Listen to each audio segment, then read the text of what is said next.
longest 3-week visit away.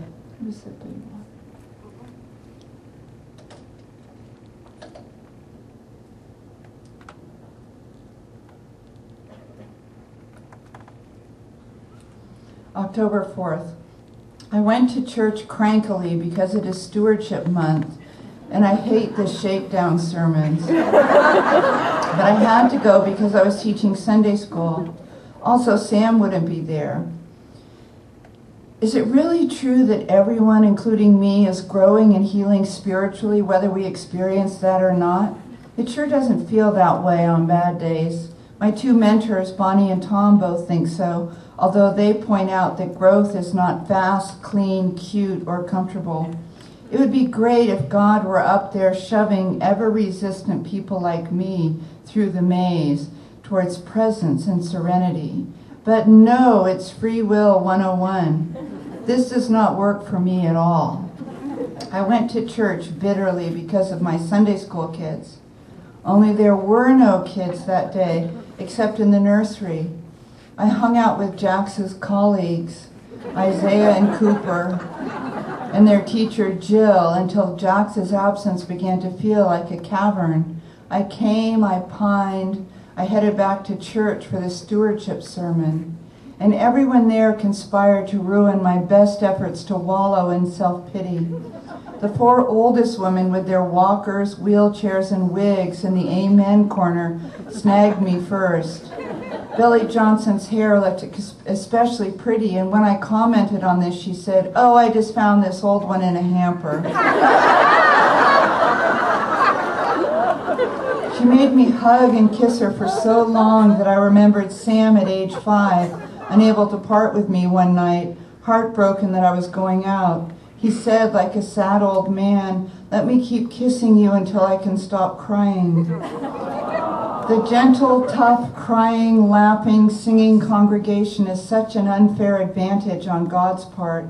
It really sucks. Then Renola sang the lead in the choir anthem, and her voice was as peaceful as the pristine silence of the ashram.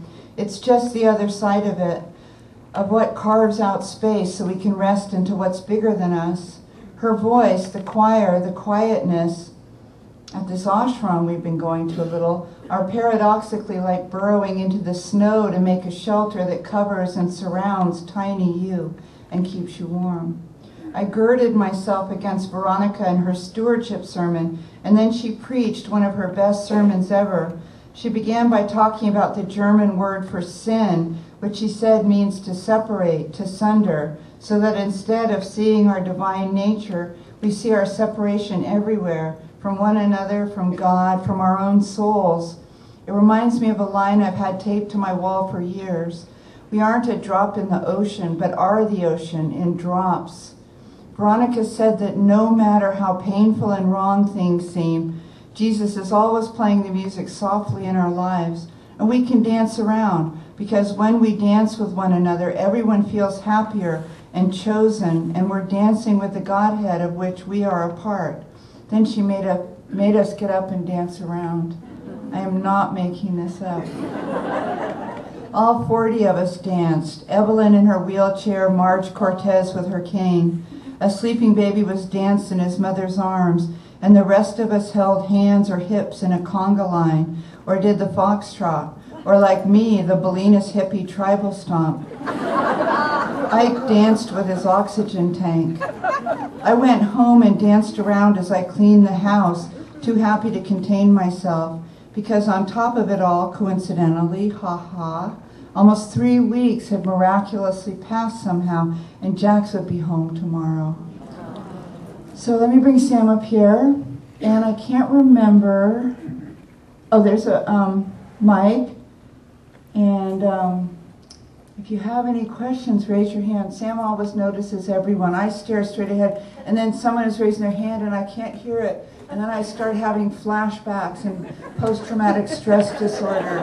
But apparently there's someone over here. Yes. Hi. Hi. I just have a couple of quick comments. I don't really have a question. But first of all, something you said in one of your books stays with me forever, and it's about how, as parents with kids, there has to be some friction or they'd never leave, and you would never want them to leave.